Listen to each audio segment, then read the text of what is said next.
नमस्कार. Black and व्हाईटमध्ये आपलं स्वागत. अजित पवार उपमुख्यमंत्री पदावर होते. त्यांची जागा कोण घेणार याचं उत्तर मिळालं.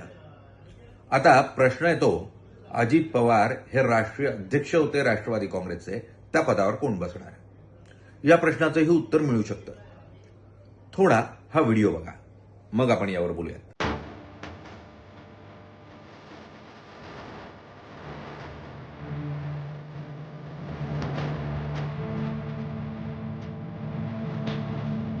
बघितलं, पार्थ पवार यांच्यासाठी विशेष खुर्चीचं नियोजन करण्यात आलं.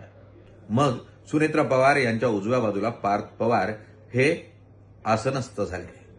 डाव्या बाजूला प्रफुल्ल पटेल आणि सुनील तटकरे.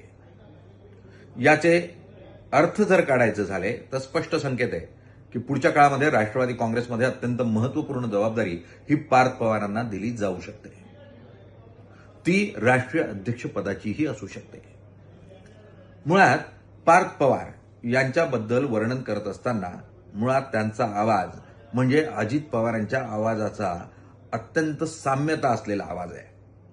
अनेकदा पार्थ पवार बोलतात त्यावेळेला पुन्हा अजित पवार बोलतायत की काय अशी शंका यावी इतकी साम्यता. तोच रांगडेपणा.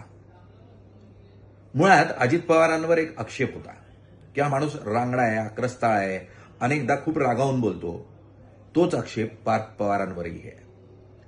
पण अजित पवारांची बलस्थानं होती. अजित पवारांचं बलस्थान होतं ते म्हणजे जमिनीवर कोणतीही योजना योग्य पद्धतीनं राबवणं. ॲस्थेटिक सेन्स होता, सौंदर्यशास्त्र होतं, नियोजन होतं आणि इतकंच नाही तर नियंत्रण होतं अधिकाऱ्यांवर, प्रशासनावर. जर पार्थ पवारांनी हे गुण दाखवून दिले तर निश्चितपणे त्यांना पुढच्या काळामध्ये मोठी राजकीय संधी असेल. पार्थ पवारांमध्ये जर तो ओलावा जो अजित पवारांमध्ये होता तोही जर असेल तर निश्चितपणे त्यांना खूप मोठं राजकीय यश मिळताना पाहायला मिळेल. संधी आहे. पार्थ पवार त्याचा योग्य वापर करणार की नाही हा प्रश्न आहे. मुळात वडिलांचे गुण हे पार्थ पवारांमध्ये आलेच असतील असं मानायला काही हरकत नाही.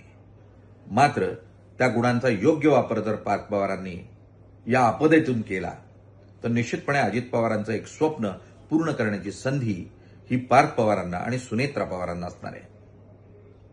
आज ब्लॅक अँड व्हाईटमध्ये इतकंच.